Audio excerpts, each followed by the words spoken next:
Bench سے علیحدہ ہو جائیں گے تو کیا اس پہ ہوگا پھر؟ دیکھیں جناب، نظریہ ضرورت اور آئین میں جنگ جاری ہے. آئین جیتے گا، نظریہ ضرورت ذلیل و رسوا ہوگا. ان کی سیاست جو ہے وہ انہوں نے خود سیاسی خودکشی کی ہے. اب یہ قومی اجتماعی خودکشی کی طرف جا رہے ہیں. یہ جسٹس منیر کا دور نہیں ہے. جسٹس کارنلس کی یاد تازہ ہوگی، اور نہ یہ 1997 لوگ چیف جسٹس کے ساتھ سٹینڈ کیے ہوئے ہیں، چیف جسٹس کے ساتھ کھڑے ہیں. آج عمران خان نے کور کمیٹی کی اہم ہنگامی میٹنگ بلا لی ہے شام کو 9 بجے. میں بھی سپریم کورٹ سے وہیں پہ جاؤں گا.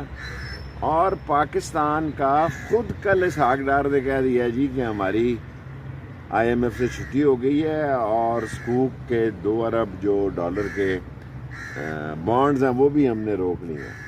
غریب ایڑیاں رگڑ رگڑ کے مر رہا ہے، یہ مزے کر رہے ہیں. انہوں نے تماشا لگایا، ان کو بھاگنے نہیں دیں گے لوگ. آپ دیکھیں سی ہونے کیا جا رہا ہے. ساری قوم چیف جسٹس کے سٹینڈ کے ساتھ ہے، اور 4 رکنی بینچ ہو، 5 رکنی ہو، 6 رکنی ہو، 8 رکنی ہو.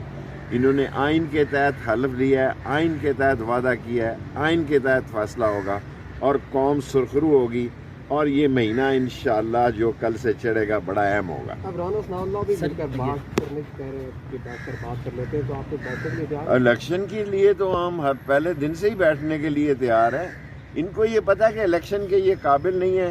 چارٹرڈ پلینوں سے انہوں نے لوگ منگوائے ہیں کہ ووٹ پورے کرنے کے لیے، اور یہ صدر کے ریٹائر ہونے کا اور چیف جسٹس کے ریٹائر ہونے کا انتظار کر رہے ہیں. اس سے پہلے یہ فارغ ہو جائیں گے. چیف جسٹس کے استعفے کی خبریں پھیلائی جا رہی ہیں کہ یا تو استعفیٰ دے دیں یا فل کوڈ بنا دیں، اس طرح کا پریشر ڈیولپ. دیکھیں ساری رات یہ خبریں اور افواہیں پھیلتی رہی ہیں، لیکن وہ بھی فتح خان بندیال کا بیٹا ہے تو ان کے رکھ دے گا.